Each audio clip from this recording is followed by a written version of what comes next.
लाज पनि लजाउँछ प्रधानमन्त्रीजी। 40 अरब रुपियाँ लाग्छ यो चुनावमा।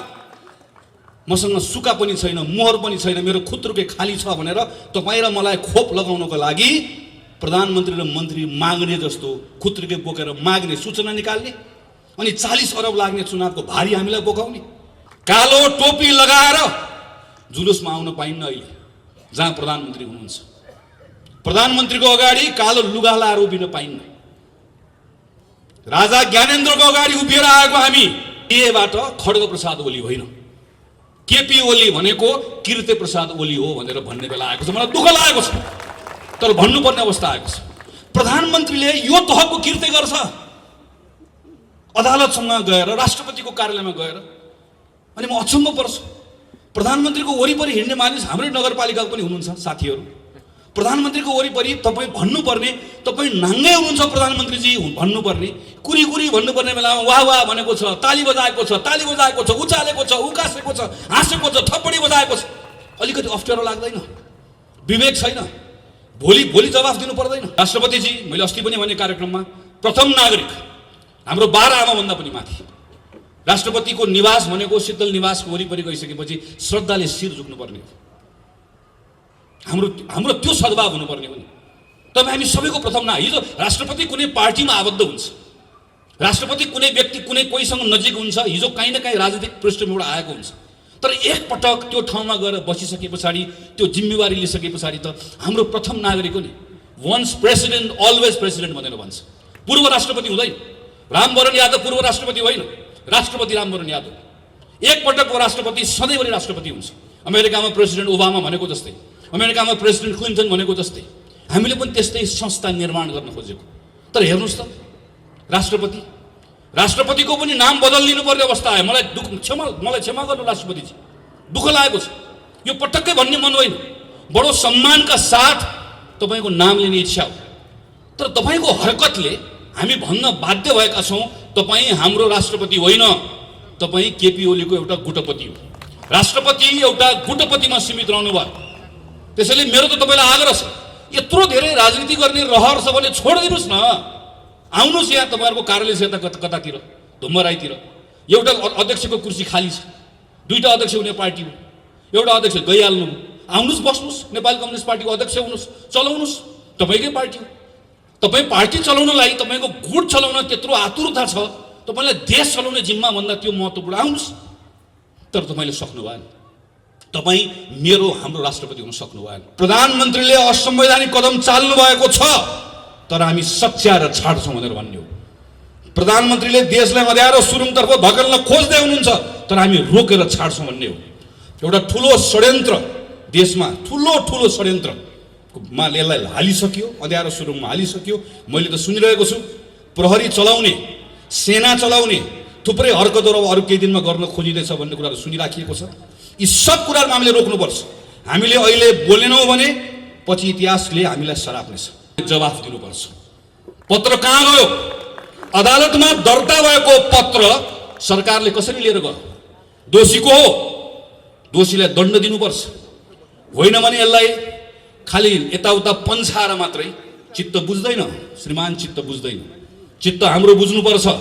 न्याय गरे भनेर मात्र हुँदैन, न्याय गरेको देखिनुपर्छ। प्रधानमन्त्रीले त खुल्ला भन्नुभएको छ, मैले अदालत मिलाएको छु भनेर। हामी अदालतको सम्मान रहोस् भन्ने चाहन्छौँ। अदालतलाई हाम्रो संविधानले सर्वोच्च अदालत भनेर मात्र चिन्छ। सम्मानित अदालत त हामीले बनाएको। सम्मान भनेको मैले फेरि भन्छु आर्जन गर्ने हो, जबरजस्ती कहीँबाट सम्मान आउँदैन। त्यो सम्मान नगुमोस्, अदालतको साख नगुमोस्। यदि अदालतको साख गुम्यो भने त्यसपछि हाम्रो अदालतको नाम सर्वोच्च अदालत होइन, सेटिङ अदालत हुन पुग्छ। त्यो नहोस् भन्ने हाम्रो चाहना हो। किनकि विश्वास हो, भरोसा हो। सबैभन्दा बढी अदालतप्रतिको विश्वास र भरोसा हाम्रो छ। त्यस कारणले गर्दा चिन्ता हाम्रो छ। यो चिन्ताले भनेको यो अदालतप्रतिको सम्मान, त्यो सम्मानको कारणले गर्दा भनेको। त्यसैले आदरणीय साथीहरू, आदरणीय अग्रजहरू, यो बेलामा यस कारणले गर्दा नेपाली कङ्ग्रेस सडकमा आएको छ। एउटै प्रश्न बोकेर आएको छ, एउटै विचार बोकेर आएको छ, एउटै मन लिएर आएको छ। कोही अल्मलिनु पर्दैन। पार्टीका नेताहरूले भनेका कुराहरू, तरिकाहरू, आफ्नो शैलीहरू होलान्, शैलीहरू फरक हुन सक्दैन। हाम्रो कुरा एउटै छ, हाम्रो कुरा एउटै छ। र हाम्रो त्यो कुरा भनेको प्रधानमन्त्रीले गर्नुभएको काम असंवैधानिक हो। त्यसकारणले गर्दा आजको दिनमा असंवैधानिक कदम खारेज हुनुपर्छ र संविधानको पुनर्स्थापना हुनुपर्छ। यहाँ त संविधान चलाइएको छ, संसदको पुनर्स्थापना वा निर्वाचन यो त गौण कुरा हो। यहाँ मुख्य कुरा भनेको संविधानको पुनर्स्थापना। संविधान ठिक ट्र्याकमा आइसकेपछि संसद आउँछ, संसद पुनर्स्थापना हुन्छ। पुनर्स्थापित संसदले देशलाई फेरि लाने निर्वाचनमै हो। देश ढिलो चाँडो निर्वाचनमै जान्छ। त्यो निर्वाचनबाट नयाँ जनादेश आउँछ। त्यही नयाँ जनादेशले फेरि सबै कुरालाई ठिकठाक ढङ्गले सम्हाल्छ। तर त्यहाँसम्म पुग्नका निम्ति जाने बाटो ठिक हुनुपर्छ र त्यो जाने बाटो भनेको विधिको बाटो, प्रक्रियाको बाटो। त्यो विधिको बाटोबाट प्रक्रियाको बाटोबाट जाँदै गर्दाखेरि यो बेलामा जाने जम्मा एउटा बाटो छ। सर्वोच्च अदालतप्रतिको हाम्रो विश्वास छ, हाम्रो भरोसा छ। प्रधानमन्त्रीले जे कुरा भन्नुभएको भए पनि, बाहिर जे हल्ला चलेको भए तापनि ती सारा कुरालाई अदालतले खारेज गरिदिन्छ र अदालतले न्याय गर्छ, अदालतले विवेक पुर्याउँछ, संविधानको पक्षमा उभिन्छ र त्यही निर्णयबाट संविधान सच्चिने काम हुन्छ। आदरणीय साथीहरू, यो बेलामा काङ्ग्रेस यसकारणले गर्दा पनि अरू बढी चिन्तित हुनु परेको छ, किनकि संविधानमाथि प्रश्नहरू उठ्दै गर्दा संविधानको धाराहरू मात्र चलाइएको हुन्न, संविधानप्रतिको विश्वास पनि चलाइएको हुन्छ। 15 सालमा संविधान बन्यो, 17 सालमा राजा महेन्द्रको महत्त्वाकांक्षाले खायो। राजा महेन्द्रले महत्त्वाकांक्षा नराख्नु भएको भए आज हामीसँग 60 वर्षको संसदीय प्रजातन्त्रको इतिहास रहन्थ्यो र आज संवैधानिक राजतन्त्र पनि रहन्थ्यो। केही फरक पर्दैन थियो। हामी संवैधानिक राजतन्त्र भएको, संसदीय प्रजातन्त्र भएको, एउटा परिपक्व हाम्रो राजनीतिक आर्थिक संस्थाहरू भएको, लोकतान्त्रिक संस्थाहरू भएको नेपाल एउटा विकासको अर्को चरणमा पुगिसकेको देश हुन्थ्यो। यो पुस्ताको नेपालीहरू काम खोज्नको लागि कतार इजरायल जानु पर्दैन थियो। हाम्रो 30औं वर्ष खेर गयो। 46 सालपछि अघि सभापतिले चर्चा गर्नुभयो, म त 48 सालको एसएलसी दिएको मान्छे। 46 सालको आन्दोलनमा त क्लास 9 मा पढ्थेँ। प्रजातन्त्र जिन्दाबाद भन्दै भन्दै बाहरू सबै हामी पनि हिँड्यौँ। सबै कुरा बदलिन्छ भन्ने लाग्यो। गल्ती हामीले पनि गर्यौँ, कमजोरी हामीले पनि गर्यौँ। महामारीको दुस्साहस, यत्रो मानिसहरू मारे अनाथ, दरबारको षड्यन्त्र फेरि गयो 10-15 वर्ष खेर। 65 सालपछि फेरि आयो। यो पनि त 12-13 वर्ष भइसक्यो। 10 वर्ष लाग्यो। राजनीतिक सङ्क्रमणको नाममा एउटा संविधान सभा आयो, भङ्ग भयो, यो भयो, त्यो भयो, बल्ल बल्ल संविधान आयो। अब एउटा मान्छेलाई सनक छले भत्काइदिने अब, अनि वैशाखपछि के गर्ने अब? संविधानले त बाटो देखाउँदैन अब। अनि फेरि अर्को एउटा कोर्समा जाने, फेरि एकपटक फेरि प्रजातन्त्र गुमाउने, अनि अलि वर्षपछि अर्को पुस्ता आउने, अनि त्यो बेलामा फेरि हामी सिनियर हुने, त्यो पुस्ताले आएर फेरि उसले आएर फेरि आन्दोलन गर्ने, अनि आन्दोलनबाट फेरि प्रजातन्त्र पुनर्स्थापना हुने, घुमिराख्ने हामी के अगाडि बढ्ने हो? हाम्रा कति विषयहरू छन्, हाम्रा कति मुद्दाहरू छन्, यी तमाम विषयलाई सम्बोधन गरेर अगाडि बढ्ने होइन।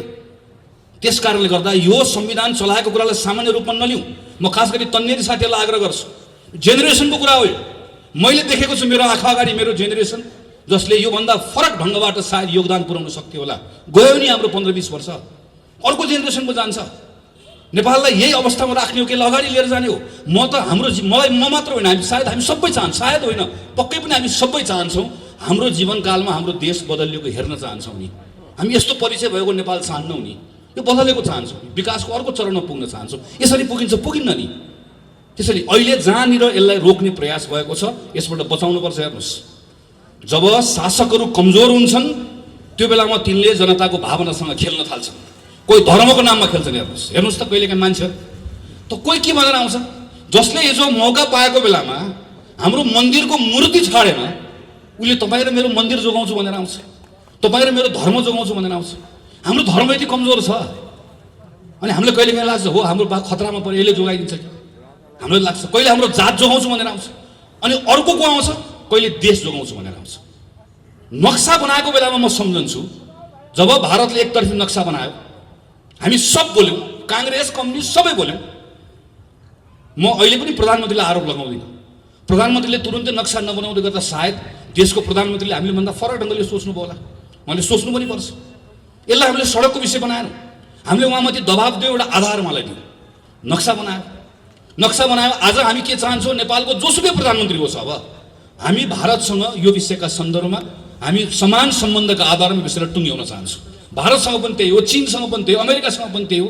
हाम्रो विदेशसँग हुने सबै सम्बन्धहरू समानताका आधारमा हुनुपर्छ र नेपाल यो ठाउँमा एक ढिक्का भएर उभिनुपर्छ भन्ने चाहन्छु। तर हेर्नुहोस् त, यो विषयलाई कहिले नक्सा बनाएकोले मलाई मेरो पार्टीबाट निकालिदिन खोज्यो, नक्सा बनाएकोले मलाई प्रधानमन्त्री बदलिदिन खोज्यो, नक्सा बनाएको कारणले गर्दा मलाई घेराबन्दी गरेर अलिकति अप्ठ्यारो लाग्दैन? अनि यसो भन्दै गर्दा प्रश्न गर्नु पर्दैन? प्रत्येकले प्रश्न गर्नुपर्छ। हेर्नुहोस्, यही अस्ति मैले हेरेँ, मलाई छक्क पर्छु कहिले कहिले। यही जी टेलिभिजनको पत्रकार हो जसले हाम्रो प्रधानमन्त्रीलाई चीनको राजदूतसँग जोडेर अश्लील शब्दहरू प्रयोग गरेर समाचार बजाउँदै गर्दा हामी हो संसदमा बोल्ने, हामी हो सामाजिक सञ्जालमा लेख्ने, खबरदार प्रधानमन्त्री केपी शर्मा ओलीसँग हजार असहमति छन्, तर मेरो प्रधानमन्त्री हाम्रो प्रधानमन्त्री हो, हाम्रो प्रधानमन्त्रीको बारेमा लेख्ने खबरदार भनेर लेख्ने हामी हो। मैले लेखेको भाषामाथि त्यो बेलामा गरेको टिप्पणी मैले पनि सम्झन्छु। यसरी नलेख्नुहोस् पछि अप्ठ्यारो पर्ला भनेर लेखेको सम्झन्छु। मैले मात्र होइन, सयौं साथीले लेखे, पत्रकार लेखे, सबले लेखे। अनि हिजो मेरो प्रधानमन्त्रीको अपमान गर्ने, मेरो देशको अपमान गर्ने त्यही पत्रकारलाई बोलाएर सेटिङ गरेर अनि बालबटार बोलाएर अन्तर्वार्ता दिने, सबले थपडी बजाउने। अनि त्यही पत्रकार भोलिपल्ट गएर फेरि चाहिँ उसले लगेर सर्वत्र फेरि नाङ्गे बनाइदिने सगरमाथामा गएर, अनि फेरि त्यसपछि बर्बाद गरे भनेर भन्ने। सानसानो कुरामा हामी उत्तेजनामा आउने, बहकिने, त्यो केले गर्छ? कमजोर भयो भने हुन्छ। हामी कमजोर भयो भने हाम्रो भावनासँग खेल्छ, कसैले धर्मको नाममा खेल्छ, कसैले जातको नाममा खेल्छ। आज हाम्रो परराष्ट्र मन्त्री जानुभएको छ, संसद भङ्ग गरेर जानुभएकोले हाम्रो परराष्ट्र मन्त्रीलाई हेपेको छ। यहाँ ठुल्ठुलो कुरा गरेर हो पत्रकारसँग। हाम्रो परराष्ट्र मन्त्रीले भारतको प्रधानमन्त्री भेट्न पाउनु भएन, उहाँबाट आएको जासुसले भेट्छ, जासुसले मास्क लाएर आएर छिरेर भेट्छ हाम्रो प्रधानमन्त्री। यहाँ चीनको जासुसले पनि भेट्छ, भारतको जासुसले पनि भेट्छ। हामीले देखेनौँ, पढेनौँ, सुनेनौँ। तर हाम्रो परराष्ट्र मन्त्री भारत भ्रमणमा जाँदै गर्दा भारतको प्रधानमन्त्रीलाई भेट्ने समय पाउनु भएन। यसो भन्दै गर्दा खुच्चिङ म भन्दिनँ, दुःख लागेको छ र यो कुरालाई हामीले मनमा लिएका छौँ। भोलि हामी यसको हिसाब किताब गर्छौँ, हामी मिलेर गर्छौँ भन्छौँ नि। हामी यसलाई हाम्रो घरभित्रको हाम्रो जनमत निर्माण गर्ने कुरामा प्रयोग गर्दैनौँ, गर्नु पनि हुँदैन। धर्मको कुरा, जातको कुरा, देशको कुरा खेलाची कुरा होइन र यसलाई मौका पाएको बेलामा अर्काको विरुद्ध प्रयोग गर्ने कुरा पनि होइन। तर यिनै कुराहरूलाई प्रयोग गर्न खोजिएको छ। त्यस कारणले गर्दा बोल्नुपर्छ साथीहरू, भन्नुपर्छ। त्यसैले म तपाईँहरू सबलाई आग्रह गर्छु, कोही अलमलमा रहनु पर्दैन। एउटा ठुलो षड्यन्त्र देशमा, ठुलो षड्यन्त्रमा यसलाई हालिसक्यो, अँध्यारो सुरुङमा हालिसक्यो। मैले त सुनिरहेको छु, प्रहरी चलाउने, सेना चलाउने थुप्रै हरकतहरू अरू केही दिनमा गर्न खोजिँदैछ भन्ने कुराहरू सुनिराखिएको छ। यी सब कुराहरूमा हामीले रोक्नुपर्छ। हामीले अहिले बोलेनौँ भने पछि इतिहासले हामीलाई सराप्नेछ। हामी अहिले बोल्यौँ, एक ठाउँमा आयौँ, एक ढिक्का भएर बोल्यौँ, ठिक ढङ्गले उभियौँ भने छोडिदिनुहोस्, चुनाव आफै हुन्छ। चुनावमा परिणाम हाम्रो पक्षमा आफै। जनता विवेकी छन् नि, उनले हेरिहाल्छन् नि, उनले मूल्याङ्कन गरिहाल्छन् नि। यो बेलामा नेपाली कङ्ग्रेसले आफ्नो धर्म निर्वाह गरिरहेको थियो, कर्तव्य पुरा गरिरहेको थियो भनेर भन्यो भने जनता समय आएको बेलामा हामीसँग आउँछन्, उभिन्छन्। हाम्रो कर्तव्य यो बेलामा त्यस कारणले गर्दा गाउँमा जाने, टोलमा जाने, सबैतिर जाने गरेर गएर बताउने मात्र होइन, भरोसा पनि दिने। काङ्ग्रेस रुने होइन, काङ्ग्रेसले यो बेलामा ढाडस दिने हो, भरोसा दिने हो। जनताको बिचमा प्रधानमन्त्रीले असंवैधानिक कदम चाल्नु भएको छ, तर हामी सच्याएर छाड्छौँ भनेर भन्ने हो। प्रधानमन्त्रीले देशलाई अँध्यारो सुरुङतर्फ धकेल्न खोज्दै हुनुहुन्छ, तर हामी रोकेर छाड्छौँ भन्ने हो। प्रधानमन्त्री र नेपाल कम्युनिस्ट पार्टीले जनताको मतको अपमान गर्यो, अपमानको बदला लिएर छाड्छौँ भन्ने हो। हामीले हिसाब किताब गरेर छाड्छौँ भन्ने हो। हामीले त्यो आड दिने हो, त्यो भरोसा दिने हो। काङ्ग्रेसको साथीहरूले एउटा ताकत आफूमा पनि राख्ने हो, जनतालाई पनि एउटा आड भरोसा दिने हो। जसरी गाडी चलाउने जिम्मा लिएकोले गाडी भिरबाट धकेल्न पाउँदैन, त्यसो धकेल्यो भने आफ्नो अधिकारमा नभएको काम गर्यो भनेर हामीले भन्छौँ। त्यसैले प्रधानमन्त्रीले गर्नुभएको यो कामलाई अघि प्रेमबहादुर दाइले भनिसक्नुभयो किन असंवैधानिक हो भनेर। त्योभन्दा अगाडि म के भन्छु भने असंवैधानिक भन्दा अगाडि अनधिकृत हो। बहुमत पाएको प्रधानमन्त्रीले संसद विघटन गर्न पाउने कुरालाई हाम्रो संविधानले चिन्दै गाडी धकेलिदिएको भनेको जस्तै। नेपाली कङ्ग्रेसको क्षेत्रीय सभापति राजु श्रेष्ठले गणेश कोइरालालाई तपाईँ नगर समितिको सभापति होइन भनेर भन्नुभयो, वा जिल्ला सभापति सबुज वानियाले भन्नुभयो भने, वा कसैलाई पार्टीभित्र भन्यो भने त्यो बेलामा हामी के भन्न सक्छौँ? विधानमा लेखेको छैन, विधानमा भएन भनेर भन्न सक्छौँ, वा विधानमा छ भनेर भन्न सक्छौँ। हामी विधानको छलफल गर्छौँ। तर नेपाली कङ्ग्रेसको क्षेत्रीय सभापति राजु श्रेष्ठले नेपाल कम्युनिस्ट पार्टीको नगर कार्य समितिको सभापति रविनजीलाई निकालिदिनु भयो भने रविनजी कुन चाहिँ विधान लिएर आउनुहुन्छ? के भन्नुहुन्छ उहाँ? मलाई काङ्ग्रेसको सभापतिले निकाल्नुभयो भनेर विधान भन्नुहुन्छ? त्यो बेलामा उहाँले के भन्नुहुन्छ? तपाईँको अधिकार क्षेत्रको विषय नै होइन यो, अनधिकृत काम हो भनेर भन्नुहुन्छ। प्रधानमन्त्री केपी शर्मा ओलीले गरेको ठ्याक्कै त्यही हो। प्रधानमन्त्री केपी बहुमत प्राप्त प्रधानमन्त्रीले संसद विघटन गर्न पाउने कुरालाई हाम्रो संविधानले चिन्दै त्यो अधिकार दिएकै छैन। संविधानमा लेखेको छ कि छैन? संविधान सभामा तपाईले जिम्मा दिएर पठाएर आएको सदस्य दुईटै संविधान सभामा काम गरेर आएको, अझ संयोगले दोस्रो संविधान सभाभित्र मस्यौदा समितिमै काम गरेर आएको, एउटा छलफलमा भाग लिएको छु र प्रत्येक छलफलमा भाग लिएको कुरालाई टिपोट गरेर राखेको छु। संसदभित्र त्यहाँभित्र संविधान सभाभित्र भएको छलफलको एउटा रेकर्ड संविधान सभामा पनि छ। नसाको सुरमा छलफल गरेको होइन, सुझबुझ राखेर छलफल गरेको, देशको लागि गरेको। 47 सालको संविधानमा लेखिएको थियो धारा 53 मा बकाइदासँग प्रधानमन्त्रीले चाहेको बेलामा संसद विघटन गर्न पाउँछ। हामीले गर्यौं, सही गर्यौं, गलत गर्यौं, तर संविधानमा लेखेको थियो, त्यो लेखेको कुरालाई प्रयोग गर्यौं। मनमोहन अधिकारीले, सूर्यबहादुर थापाले, शेरबहादुर देउवाले पालै पिलो त्यही धारा टेकेर संसद विघटन गर्ने सिफारिस गर्नुभयो। एउटा अनुभव गर्यौं, त्यो अनुभवबाट एउटा निष्कर्षमा पुग्यौं, नेपालमा संसदीय व्यवस्था चलाउनका निम्ति केही विशिष्ट प्रावधान राख्नुपर्छ। पार्टी आउँछ, बहुमत ल्याउँछ, पार्टीमा झगडा हुन्छ र बहुमत प्राप्त गरेको प्रधानमन्त्रीले पार्टीको झगडाको भारी संसदलाई बोकाइदिन्छ। त्यसैले पार्टीको झगडाको छाया संसदमा पर्नु, त्यसकारणले गर्दा संसदलाई अलग्ग जोगाउनुपर्छ। त्यसका निम्ति एकातिर बहुमत प्राप्त गरेको प्रधानमन्त्रीलाई 2 वर्ष छुन नपाउने व्यवस्था पनि संविधानमा लेखौं, बहुमत प्राप्त गरेको प्रधानमन्त्रीले संसद भङ्ग गर्न नपाउने कुरा पनि संविधानमा लेखौं भनेर लामो छलफल गरेर विद्यादेवी भण्डारी, केपी शर्मा ओली, पुष्पकमल दाहाल, शेरबहादुर देउवा सबैजना भएको संविधान सभाले बनाएको संविधान हो। यो कुनै अलमलै छैन, यो जानेर लेखेको, लामो छलफल गरेर लेखेको। यत्रो कुरा लेख्दै पनि, यत्रो कुरा सबै प्रष्ट हुँदै पनि यदि यो संविधान सभाले बनाएको संविधानमा युगमा नलेखेको कुरा सदर गरिन्छ भने त्यो बेलामा संविधानमा एउटा धारा थपिदिए हुन्छ र धारामा प्रष्ट लेख्दै हुन्छ, प्रधानमन्त्री सनक्क सन्किएको बेलामा, रिस उठेको बेलामा संसद भङ्ग गर्न पाइनेछ भनेर बगैँचा लेख्दै हुन्छ। भएको त्यति मात्रै हो।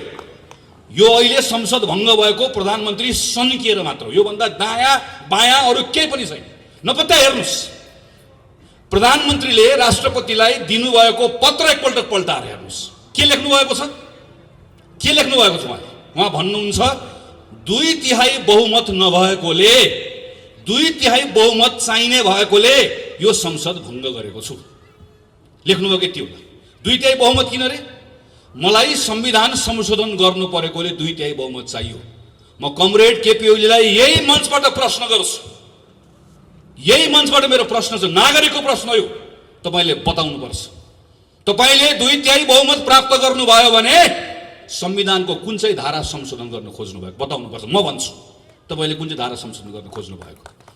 कालो टोपी लगाएर जुलुसमा आउन पाइन्न अहिले जहाँ प्रधानमन्त्री हुनुहुन्छ। प्रधानमन्त्रीको अगाडि कालो लुगा लाएर उभिन पाइन्न। राजा ज्ञानेन्द्रको अगाडि उभिएर आएको हामी आज संविधानमा संशोधन गर्न प्रधानमन्त्रीले चाहनु भएको कुरा, हाम्रो बोल्न पाउने, हिँड्न पाउने, लेख्न पाउने, हाम्रो अभिव्यक्ति राख्न पाउने, हाम्रो फरक मत राख्न पाउने, हाम्रो अधिकारलाई यो राजाले जसरी खोसे त्यही कुरा संशोधन गर्नका निम्ति प्रधानमन्त्री 2/3 बहुमतको खोजी गर्दै हुनुहुन्छ। होइन भने 2/3 बहुमत नभएर संसद भङ्ग गर्छु, मलाई 2/3 बहुमत चाहियो भनेको के को लागि? संविधानमा कुन चाहिँ धारा संशोधन गर्न खोजेको? प्रधानमन्त्रीले पत्रमा लेख्नुभयो, मैले नक्सा बनाएँ, त्यो नक्साभित्र भएको भूभाग ल्याउनका निम्ति मलाई 2/3 बहुमत चाहिएको छ। देशभक्त नेपालीहरूको देशभक्तिको अपमान गर्ने, तपाईको प्रतिनिधि भएर गएको संसदमा एउटा रेकर्ड पल्टाएर हेरियोस्, संसदभित्र बोलेको कुरा हेरियोस्, संसदको समितिमा बोलेको कुरा हेरियोस्। प्रेसमा नक्सा छापेर कोही ठुलो हुँदैन भनेर प्रधानमन्त्रीले भन्दै गर्दा यही नेपाली कांग्रेस हो सबैभन्दा पहिला वक्तव्य निकालेर प्रधानमन्त्रीलाई आग्रह गर्ने, आग्रह मात्र होइन दबाब दिने। म नेपाली कांग्रेस मात्र भन्दिनँ, नेपाल कम्युनिस्ट पार्टी पनि हो, मधेसको पार्टी पनि हो। संसदभित्रको एउटा सांसद बाहेक सब सांसद एक ठाउँमा उभिएको, भोलि पनि उभिन्छ। सिङ्गो संसदले पारित गरेको होइन यो नक्सा, सिङ्गो संसदले प्रधानमन्त्रीलाई आड भरोसा दिएको होइन हाम्रो भूमि फिर्ता ल्याउनलाई, संसदको अपमान गर्ने। अनि अहिले आएर झुट कुरा लेख्ने, झुट कुरा बोल्ने। सरकारको कामको दुष्प्रचार रोक्नका लागि मलाई 2/3 चाहियो। कसले गर्यो दुष्प्रचार? सरकारको काममा प्रश्न कसले उठायो? सञ्चार माध्यमको साथीहरू हुनुहुन्छ यहाँ, माया नगर्नुस्, लेख्नुस्, बोल्नुस्, भन्नुस्, लेखिराख्नु भएको अझै लेख्नुस्। म तपाईँहरूलाई पनि आग्रह गर्न चाहन्छु, प्रधानमन्त्रीको सङ्केत कोतर्फ हो? तपाईँको कलमको निभ भाँच्न चाहनुहुन्छ, तपाईँको क्यामेराको लेन्स भत्काउन चाहनुहुन्छ, तपाईँले बोल्दै गरेको ओठमा ताला ठोक्न चाहनुहुन्छ, तपाईँ र मैले चाल्दै गरेको कदमलाई रोक्न चाहनुहुन्छ। होइन भने के को लागि? संसदमा अहिले विचाराधीन भएको विधेयकलाई एकपटक पल्टाएर हेरौँ, सरकारको नियत थाहा हुन्छ। मैले कोभिडमा काम गर्न सकिनँ, मलाई 2/3 बहुमत चाहियो। लाज पनि लजाउँछ प्रधानमन्त्रीजी। 40 अरब रुपियाँ लाग्थ्यो यो चुनावमा, मसँग सुका पनि छैन, मोहर पनि छैन, मेरो खुत्रुके खाली छ भनेर तपाईँ र मलाई खोप लगाउनको लागि प्रधानमन्त्री र मन्त्री माग्ने जस्तो खुत्रुके बोकेर माग्ने, सूचना निकाल्ने, अनि 40 अरब लाग्ने चुनावको भारी हामीलाई बोकाउने, अनि उल्टो पत्रमा के लेख्ने कि मलाई कोभिडमा काम गर्नका निम्ति 2/3 बहुमत चाहियो भनेर लेख्ने। यस्तो निर्लज्जताको पराकाष्ठा हो। त्यसैले प्रधानमन्त्रीले यो बेलामा अनाधिकृत, असंवैधानिक मात्र होइन, चरम अराजनीतिक काम पनि हो। देश कुन अवस्थामा छ? हाम्रो अवस्था के हो? अहिले 101 शक्ति राष्ट्रहरू समेत हल्लिएको बेला छ। अमेरिकाको नयाँ राष्ट्रपति निर्वाचित भएर आउँदै गरेको राष्ट्रपति के भन्छ? म 1 महिनाभित्रमा यति करोडलाई म खोप दिन्छु भनेर भन्छ। सिङ्गो संसारमा निर्वाचनबाट आएका मानिसहरू आफ्नो नागरिकको जनस्वास्थ्यको विषयमा के गर्ने, रोजगारी गुमाएका छन्, कसरी पुनर्स्थापित गर्ने, कसरी किसानलाई, मजदुरलाई, सारा मान्छे सबतिर छटपट्टि भइरहेको बेलामा नागरिकलाई कसरी मद्दत गर्ने भन्ने भइरहेको बेलामा हाम्रो प्रधानमन्त्री हिजो संसद चलिरहेको बेलामा संसद रोकेर अर्काको पार्टी फुटाएर संसद अपहरण गर्ने प्रयास गर्नुहुन्छ। मैले गनेर राखेको थिएँ, 28-29 दिनसम्म प्रधानमन्त्रीले 17-18 घण्टा काम गर्नुभयो, म्याराथन मिटिङ गर्नुभयो, तर एकपटक तपाईँ र मेरा बारेमा, नागरिकको बारेमा चिन्ता गर्नु भएन। 9 महिना सिंहदरबार टेक्नु भएन। र आज सारा देशभरिका जनता रोग भोग शोकको बेलामा डुबेको बेलामा, यिनका बारेमा सोच्नुपर्ने बेलामा, हाम्रो काँधमा यो बेलामा सांसदहरू सबै त्यो जिम्मेवारी बोकेर हिँड्नुपर्ने बेलामा हामीलाई हाम्रो शिरमा आएर निर्वाचन थोपर्नु भएको छ र भन्नुहुन्छ मलाई 2/3 बहुमत चाहिएको छ। असंवैधानिक पनि छ, अनधिकृत पनि छ, अराजनीतिक पनि छ। मैले त भनेको छु, अब क्षमा गर्नुहोला प्रधानमन्त्रीजी, तपाईँको बारेमा यस्तो टिप्पणी गर्दै गर्दा मलाई यो क्षुद्र टिप्पणी जस्तो लागेको छ, तर म गर्न बाध्य छु। तपाईँको यो कृत्य काम देखेपछि मैले भन्नुपर्ने भएको छ, तपाईँको नाम बदलिदिनुहोस्। अब केबाट खड्गप्रसाद ओली होइन, केपी ओली भनेको कृत्य प्रसाद ओली हो भनेर भन्ने बेला आएको छ। मलाई दुःख लागेको छ, तर भन्नुपर्ने अवस्था आएको छ। प्रधानमन्त्रीले यो तहको कृत्य गर्छ, अदालतसँग गएर, राष्ट्रपतिको कार्यालयमा गएर, अनि म अचम्म पर्छु। प्रधानमन्त्रीको वरिपरि हिँड्ने मानिस हाम्रै नगरपालिकाको पनि हुनुहुन्छ साथीहरू।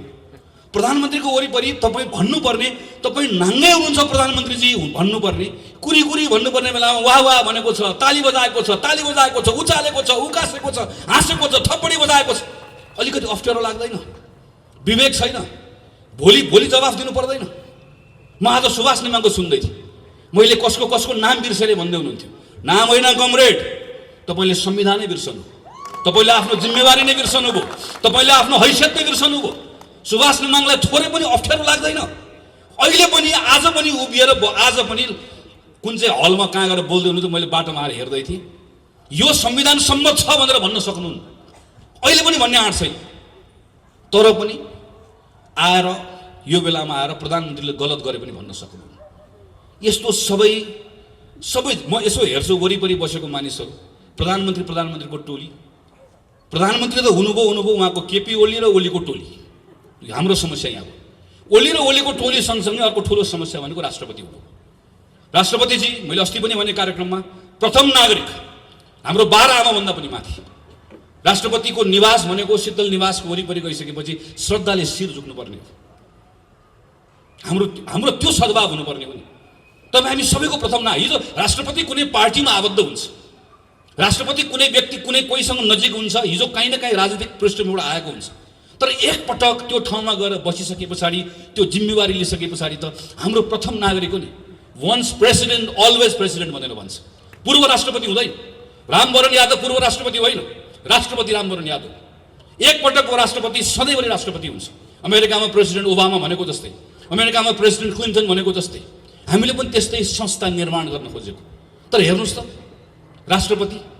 राष्ट्रपतिको पनि नाम बदलिनु पर्ने अवस्था आयो। मलाई क्षमा गर्नु राष्ट्रपतिजी, दुःख लागेको छ। यो पटक्कै भन्ने मन होइन।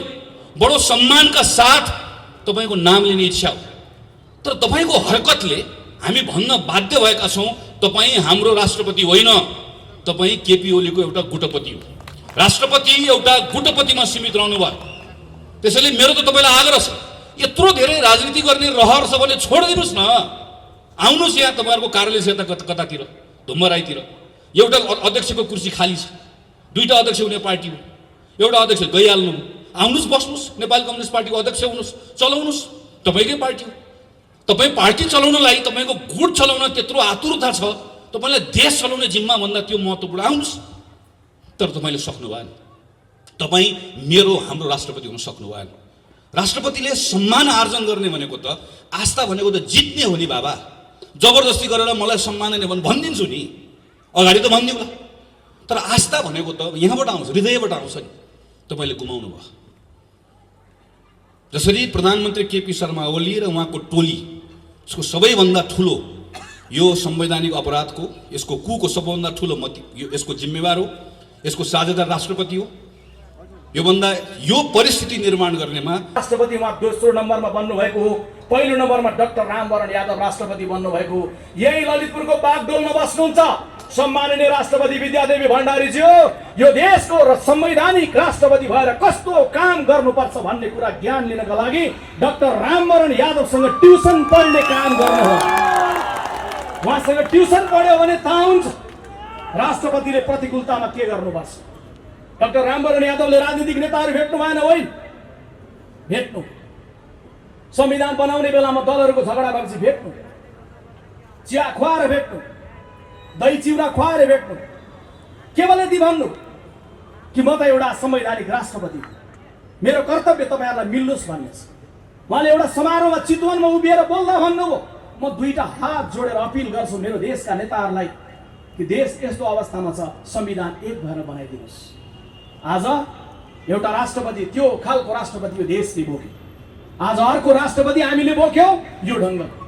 त्यो राष्ट्रपति देशलाई हलुङ्गो फुल जस्तै बोके जस्तै भएको थियो। आज यी राष्ट्रपति जनताको बुझाइमा यिनको शैली जुन छ, भारी अनुभूति भएको छ। शीतल निवास शीतल नभएर गरम भएको अनुभूति भएको छ। त्यसैले सम्माननीय राष्ट्रपतिजीलाई फेरि पनि म त्यो अपिल र आग्रह गर्न चाहन्छु।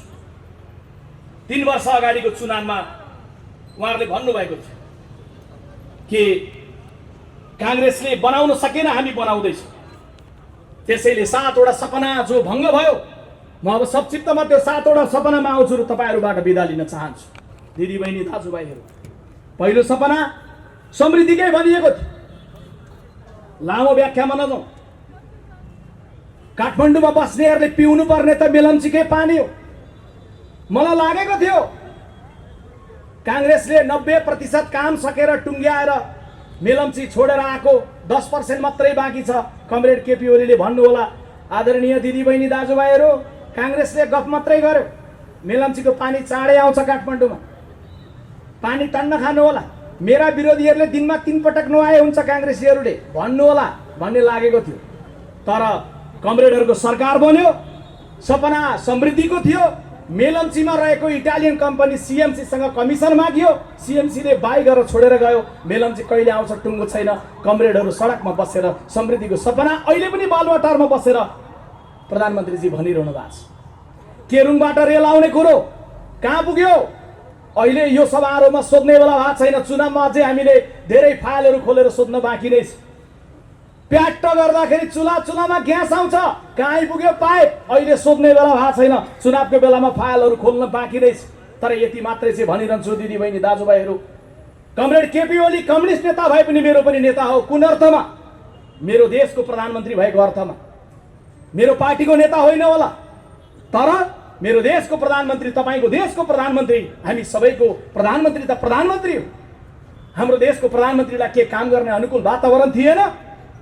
सम्झेर हेर्नुहोस्, गिरिजा प्रसाद कोइरालाले कस्तो प्रतिकूलतामा गणतन्त्रको नेतृत्व गर्नु। यतातर्फ माओवादी लडाको क्यान्टोनमेन्टमा, अर्कातर्फ शाही सेना श्रीपेच लगाएर बसेका राजा दरबारमा त्यस्तो बेलामा संविधान सभाको चुनाव गराएर त्यो ज्वालामुखीको बाटोबाट गणतन्त्र घोषणामा पुर्याउँदै गर्दा गिरिजाप्रसाद कोइरालालाई जुन गाह्रो थियो, के कमरेड केपी ओलीलाई त्यो गाह्रो थियो? थिएन।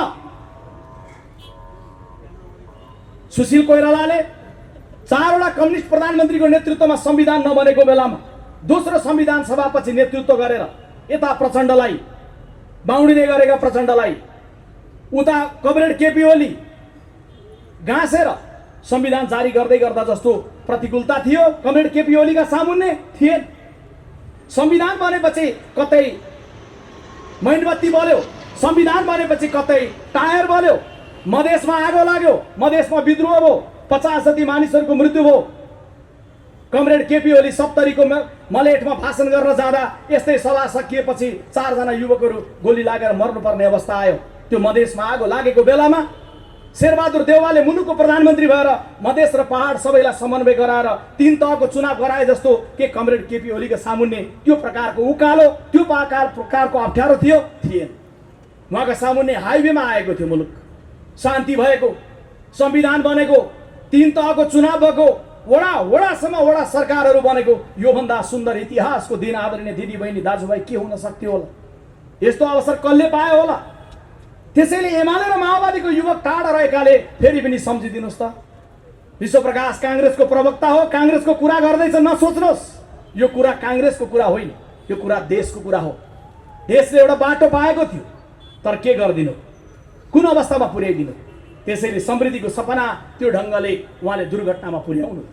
उहाँहरूले भन्नुभएको थियो दोस्रो सपना खण्डित कुन भयो? राष्ट्रियता बलियो हुनेछ। काङ्ग्रेसको पालामा राष्ट्रियता कमजोर भयो, तर काङ्ग्रेसले संसदमा उभिएर लिपुलेक, लिम्पियाधुरा, काला पानी सहितको नक्सा पारित गर्न काङ्ग्रेस उभिएको होइन। आज कहाँको त्यो नक्सा? कहाँ थन्काइएको छ नक्सा? हुम्लामा सीमा मिचिँदै गर्दा कहाँ हुनुहुन्छ कमरेडहरू? किन मौन हुनुहुन्छ? किन अनेक देशका दूतावासका राजदूतहरू नेपाल कम्युनिस्ट पार्टीका नेताहरूको घर घरमा चारिरहेका छन्? यो कस्तो राष्ट्रियता हो? यो कस्तो राष्ट्रवाद हो? के राष्ट्रियता बलियो भएको अवस्था हो? परिचित अपरिचित अनुहारहरू किन रातारात काठमाडौँको एयरपोर्टमा उत्रिन्छन्? किन रातारात प्रधानमन्त्रीको निवासमा प्रकट हुन्छन्? किन काने खुसीहरू हुन्छ? के यो देशको राष्ट्रियता जनताको हृदयबाट होइन, त्यो प्रकारको मनोविज्ञानबाट बन्ने के यो राष्ट्रियतालाई बलियो बनाइएको अवस्था हो? तेस्रो सपना राष्ट्रियतापछि भङ्ग भएको बजार भाउ छ। पसलमा बेच्न बस्नु भएको आदरणीय दाइले या दिदीले बेच्दै गर्दा किन्दै गरेकोले भन्छ कति महँगो बेच्नु भयो। बेच्नेलाई थाहा छ कि यो सामानको भाउ कहाँबाट बढेर आएको छ, किन्नेलाई पनि थाहा छ। मैले हिजो भोट हाल्दै गर्दाखेरि बजार भाउ घट्छ भनेर मैले भोट हालेँ, आज किन्न जाँदा त छैन। प्रधानमन्त्रीको भाषण सम्झ्यो, संसदमा भने प्रधानमन्त्रीले भनिदिनु भयो। एक दिन हाम्रो एकजना सांसदले सोध्नुभयो, सम्माननीय प्रधानमन्त्रीज्यू चुनावको बेला भन्नुहुन्थ्यो म प्रधानमन्त्री भएँ भने बजार भाउ ओह्रालो लाग्छ भन्नुभएको थियो, आज बजार भाउ कहाँ पुग्यो थाहा छ? प्रधानमन्त्रीले जवाब दिँदा भन्नु, म सानो छोदा सुकामाना घिउ पाउँथ्यो, 90 रुपियाँ तोला सुन पाउँथ्यो, त्यो खोजेर त हुँदैन नि कमरेड भन्दैन। के यही जवाब सुन्नका लागि तपाईँले बजार भाउ घट्छ भनेर भोट दिनुभएको थियो? तपाईँको सपना त्यहाँ पुग्यो। चौथो खण्डित भएको सपना भ्रष्टाचारको बारेमा कमरेड केपी ओलीले भन्नुभयो, मिठो बोल्नुभयो। भ्रष्टाचारीको अनुहार हेर्दिन, अङ्कमाल गरिरहँदै गर्दा अनुहार हेर्नै पर्दैन भन्ने कुरो हामीले पछि मात्रै थाहा पायौँ। जब अङ्कमाल गरिएको हुन्छ अनुहार त देखिँदैन, अर्कोपट्टि पुगिसकेको हुन्छ। कसरी अङ्कमाल गर्नुभयो हामी जान्दथ्यौँ। उहाँको नारा थियो भ्रष्टाचारको अन्त गरेर समृद्ध नेपाल, सुखी नेपाली। आज भ्रष्टाचारको अग्लो पहाडमा उभिएर देखिएको छ के त्यही हो समृद्ध नेपाल? त्यो पहाडबाट सुनिँदैछ, त्यो पहाडबाट देखिँदैछ व्हाइट बडीको भ्रष्टाचारको फाइल बन्द गर्ने षड्यन्त्र। के यो समृद्ध नेपाल? यही हो सुखी नेपाल? 70 करोडको टेलिफोन सुनियो प्रिन्टिङ प्रेस खरिदमा, के त्यही हो समृद्ध नेपाल? बालवाटारको जग्गा प्रकरण, ओम्नीको प्रकरण हुँदा आदरणीय दिदीबहिनी दाजुभाइहरू, तपाईँलाई मलाई हामीलाई घरभित्र राखेर कोरोनाको बेलामा लकडाउनमा हामी बन्द भएर बसेको बेला हाम्रा लागि स्वास्थ्य सामग्री ल्याउँदैछन् भनेर भनेको लिएर आऊ भनेको ल्याउन त ल्याए, कमसल ल्याए, हुँदा स्वास्थ्य सामग्रीसम्म भ्रष्टाचार। यही हो समृद्ध नेपाल, सुखी नेपालीको चित्र। कात्रोमा पनि भ्रष्टाचार। त्यसैले तपाईँले भन्दै गर्दाखेरि तपाईँले देखेको यो चौथो सपना पनि भङ्ग भयो कम्युनिस्ट पार्टीको सरकारको बेलामा। पाँचौं सपना जनताको जीवनको रक्षा हुन्छ कम्युनिस्ट पार्टीको सरकार हुन्छ। महिला उप हिंसा बढ्यो, बालिकाहरूको माथि बलात्कार बढ्यो। कति झोक चल्यो होला ती आमाहरूलाई, हामी छोरीका बाबुहरूलाई। जब प्रधानमन्त्रीजीको मन्त्रीले भन्नुभयो, कमरेड रामबहादुर थापा बादलले भन्नुभयो गृह मन्त्रालयमा पत्रकारका सामुन्ने, ए पत्रकार मित्रहरू सम्झिदिनुहोस्, बालिकाहरूमाथि बलात्कार बढ्यो नि गृहमन्त्रीजी, महिलाहरूमाथि हिंसा बढ्यो नि गृहमन्त्रीजी। उहाँले यसो टोपी मिलाउँदै भन्नुभयो, अमेरिकामा पनि यस्तै हुन्छ, विकसित मुलुकमा पनि यस्तै हुन्छ। के यही दिन देख्नका लागि कम्युनिस्ट पार्टीलाई मत दिनु भएको थियो? आमाहरू, दिदीबहिनीहरू, यो मुद्दा आमाहरूको मात्रै, दिदीबहिनीको मात्रै होइन। एउटा बालिका माथिको प्रकरण हुँदै गर्दा हामी प्रत्येक माथिको मुद्दा। आज भनिदिने अनुकूल अवस्था भएको बेलामा मैले राज्यले कठोर ढङ्गले नियन्त्रण गर्छ भनिदिने छोडेर भनिदिने कि पहिला पनि यस्तै हुन्थ्यो, अमेरिका पनि यस्तै हुन्छ। म जान्दछु कोटेश्वरको यो चोकमा उभिएर बोल्दै गर्दा म विवेक लुइटेल नाम गरेको एउटा सानो बालकलाई सम्झिन चाहन्छु। आदरणीय दिदीबहिनी दाजुभाइहरू, झन्डै 15 वर्ष अगाडि यही चोकबाट सिधा पश्चिम जानुहोस्, करिब 300-350 मिटरमा उत्तरपट्टि हेर्नुहोस्, विवेक लुइटेल नाम गरेको एउटा सानो बालकको घर छ। आमा हुनुहुन्छ, बाबा हुनुहुन्छ, दिदीबहिनीहरू छन्, परिवारका सदस्य हुनुहुन्छ, विवेक लुइटेल छैन। केवल 7 वर्षको बालक विवेक लुइटेल, यही कोटेश्वरको विवेक लुइटेललाई कुनै बेला अपहरणकारीले अपहरण गरे, चक्लेट दिन्छु भनेर लगे, पुलमुनि बोरामुनि उनको लास भेटियो। हिजो एउटा कालखण्ड त्यस्तो थियो कि अब यो देशमा शान्ति भएर संविधान बनेर एउटा बहुमतको सरकार बनिसकेर फेरि पनि त्यस्तै दृश्य हुने हो भने कम्युनिस्ट पार्टीले भोट लिएको चाहिँ केका लागि थियो? कमरेड केपी ओलीलाई आशा गरिएको केका लागि? त्यसैले जीवधनको त्यो विवरण हेर्दै गर्दा त्यसरी मात्रै होइन, यतै बलात्कार, यतै मारिएको, उतै मारिएको मात्रै होइन। कोरोनाको बेलामा के हो? तपाईँ हामीले कर तिरेका थिएनौँ र? अलि बढी कमाउनेले बढी तिरे होला, कम कमाउनेले कम तिरे होला, तर सरकारको कर्तव्य थियो महामारीको बेलामा हरेक जनताको स्वास्थ्योपचार गर्नुपर्ने, नारा लगाउनु पर्यो, जुलुस लगाउनु पर्यो, मिडियाले लेख्नु पर्यो, नो ट्रिटमेन्ट नो ट्याक्स। यदि तिमी ट्रिटमेन्ट गर्दैनौ भने ट्याक्स दिँदैनौ भनेर भन्नु पर्यो, कराउनु पर्यो। जनताको सरकार भनेको यही हो, जसले सरकारमा पुगेको बेला, महामारीको बेलामा जनताको जीवन रक्षा नगरेर अस्पतालमा पुर्याइसके पछाडि अनि पैसा जम्मा गरेर भन्छ। त्यसैले मैले अस्ति हेटौडाको सभामा उभिँदै गर्दा सुरुमा सोधेको थिएँ, आज यो सभामा अन्तिममा सोध्न चाहन्छु, हे comrade Madhav Nepal, comrade Prachanda, comrade Jhalanath र कमरेड केपी ओली, के तपाईँहरू धनमाया गुरुङलाई चिन्नुहुन्छ? धनमाया गुरुङलाई चिन्नुहुन्छ? धनमाया गुरुङ मन्त्री थिएनन्, सांसद थिएनन्, ठुलो पार्टीको कुनै नेता थिएनन्, कुनै सेलिब्रिटी कलाकार थिएनन्, एउटा सामान्य जनता थिइन्। स्याङ्जाकी ती धनमाया गुरुङलाई सास बढेपछि पोखराको हस्पिटल दौडाइयो। 6 महिना अगाडि मात्रै यो हस्पिटलमा गयो, सास बढेको छ, कोरोना हुन सक्छ, भर्ना लिन्नौ। अर्को हस्पिटलमा गयो, सास बढेको छ, कोरोना हुन सक्छ। अर्कोमा गयो, ज्वरो आएको छ, कोरोना हुन सक्छ, हामी भर्ना लिन्नौ। 6औं हस्पिटलमा पुग्दै गर्दा उसले भन्यो, 1 लाख पैसा जम्मा गर्नुहोस्, हामी उपचार सुरु गर्छौँ।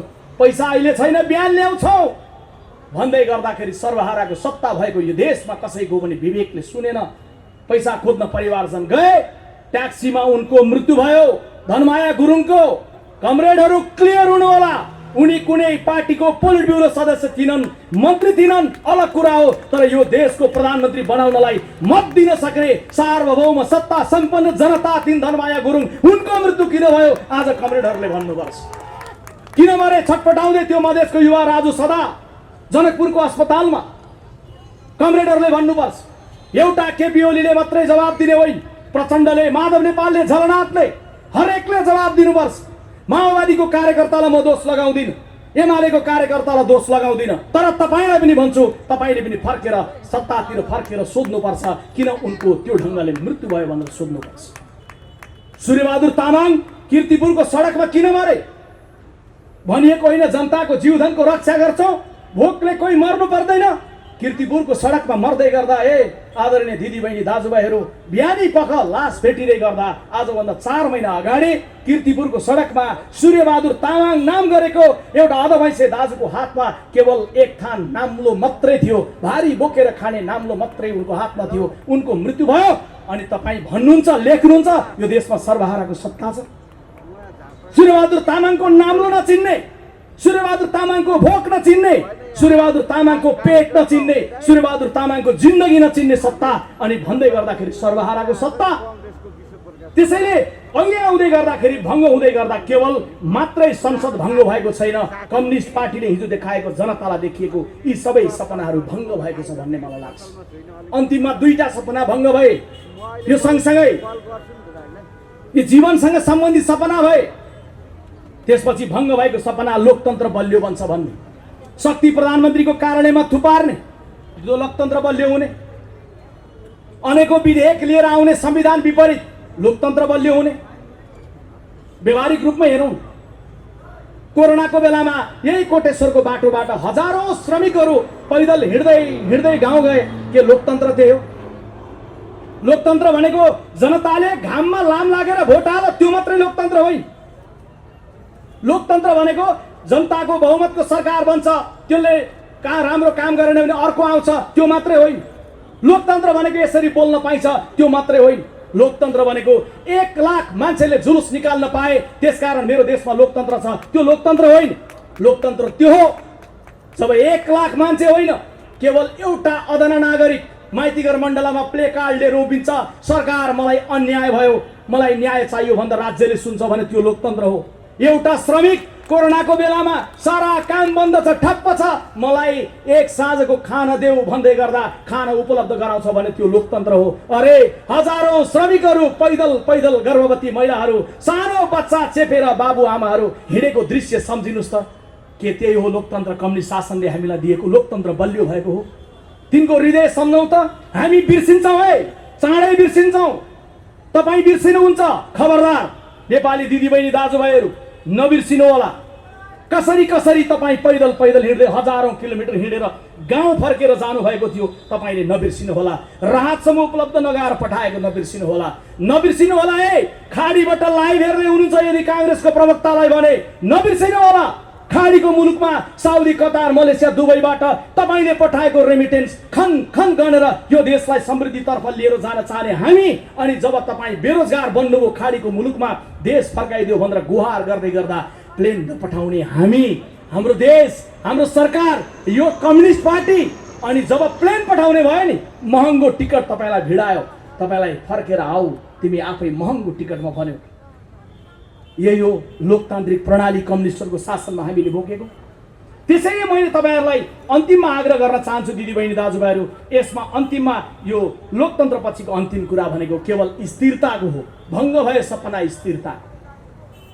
स्थिर सरकार भयो भने देश बन्छ। अस्थिरता धेरै भयो भनेर बनाइएको होइन, स्थिर बनाइएको होइन। कमरेडरको घर झगडाले लगाइदिने संविधानमा आगो, कमरेडरको घर झगडाले भत्काइदिने सिंहदरबार, कमरेडरको घर झगडाले मुलुकको सपनामा आगो लगाउने, कमरेडरको घर झगडाले मुलुकको प्रक्रियालाई अवरुद्ध गर्ने, यही हो स्थिरताको सपना। संसार कहाँ पुगिसक्यो, चीन कहाँ पुग्यो, भारत कहाँ पुग्यो, एउटा निश्चित प्रक्रियाको बाटोबाट। हामीले एउटा प्रक्रिया बनाएको होइन। चीनले बनाउन सक्छ, भारतले बनाउन सक्छ, हामी किन सक्दैनौँ? हामी नेपालीहरू बनाउन सक्छौँ। संसारले नाम लिँदै गर्दा वीर गोर्खाली भनेर दिएको पहिचानले यो देशलाई बनाउन सक्छ।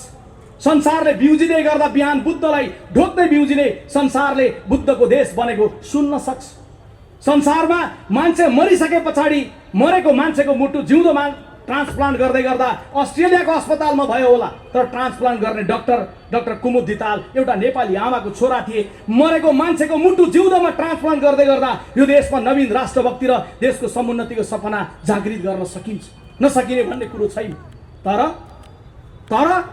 स्थिर सरकारलाई भङ्ग गरेर अनि कमरेडहरू सपनाको एउटा नयाँ यात्रा कुरा गर्दै हुनुहुन्छ।